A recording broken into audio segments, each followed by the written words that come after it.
अब बात वाराणसी के ज्ञानवापी विवाद की करेंगे, जिसके दक्षिणी तहखाने में जारी पूजा पाठ को लेकर आज इलाहाबाद हाईकोर्ट अपना अहम फैसला सुनाने वाला है। करीब 1 घंटे बाद अदालत से फैसले की उम्मीद है। मुस्लिम पक्ष ने अपनी याचिका में वाराणसी जिला कोर्ट के उस फैसले का विरोध किया, जिसके तहत हिंदू पक्ष को अदालत ने तहखाने में पूजा पाठ की अनुमति दी थी। 31 जनवरी को वाराणसी जिला कोर्ट ने यह फैसला सुनाया था, जिसके तहत 30 साल बाद हिंदुओं को तहखाने में पूजा पाठ का अधिकार मिला। उसी फैसले के खिलाफ अंजुमन इंतजामिया मस्जिद कमेटी हाईकोर्ट पहुंची है। मुस्लिम पक्ष ने इस मामले में 2 अपील दायर की है, जिसमें से एक याचिका में पूजा का अधिकार दिए जाने का विरोध किया गया है। इस मामले में जस्टिस रोहित रंजन अग्रवाल की सिंगल बेंच फैसला सुनाने वाली है।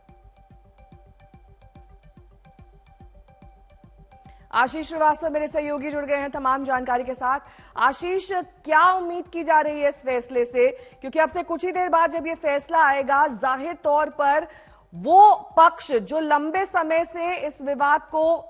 कोर्ट के माध्यम से सुलझाने की कोशिश कर रहा है, उनको एक राहत की उम्मीद मिलेगी। बिल्कुल, जिस तरीके से ये फैसला की शुरुआत जो हुई थी, वो 31 तारीख को जिस तरीके से पहले पूजा करने का अधिकार दिया गया और उस मॉस्क में कहाँ पे ज्ञानव्यापी में जिस तरीके से परिसर में दक्षिणी में है वहां पर पूजा करने का अधिकार दिया गया था, और उसके बाद जस्ट मुस्लिम पक्ष कोर्ट जाता है। हालांकि सुप्रीम कोर्ट से रिजेक्ट होने के बाद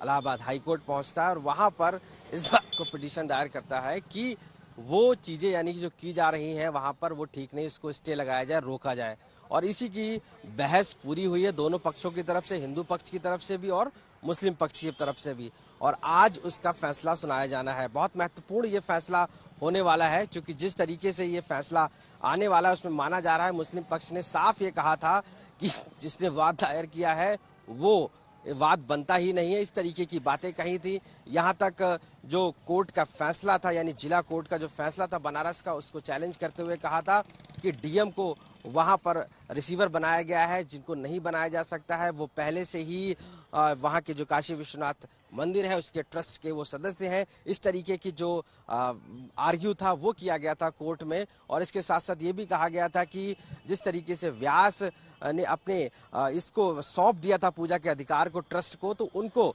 ये अपील दायर करने की, यानी कि उनको ये पिटीशन पूजा का अधिकार लेने का भी अधिकार नहीं है। इस तरीके के जो आर्ग्यू थे वो मुस्लिम पक्ष ने पेश किए हैं, और इस पूरे पक्ष को सुनने के बाद और हिंदू पक्ष की दलील सुनने के बाद आज फैसला दिया जाना है कि वहां पर पूजा अर्चना जो है तहखाने में वो जारी रहेगी या उसको स्टे लगा दिया जाएगा या रोक दिया जाएगा। तो मुस्लिम पक्ष के लिए भी ये महत्वपूर्ण है कि आखिर वो क्या डिसीजन यहाँ पर होता है, और हिंदू पक्ष के लिए भी बहुत महत्वपूर्ण डिसीजन है, क्योंकि 31 तारीख के बाद जहाँ पे बनारस कोर्ट ने ये फैसला दिया है तब से अब तक वहाँ पर पूजा जारी है, और ऐसे में माना जा रहा है कि अगर कोर्ट इस फैसले को रोकता है तब मुस्लिम पक्ष की कहीं ना कहीं जीत होगी, और अगर इस पक्ष कोर्ट वहां पर पूजा जारी रखता है तो हिंदू पक्ष की। तो इन दोनों दलीलों को सुनने के बाद आज कोर्ट अपना तकरीबन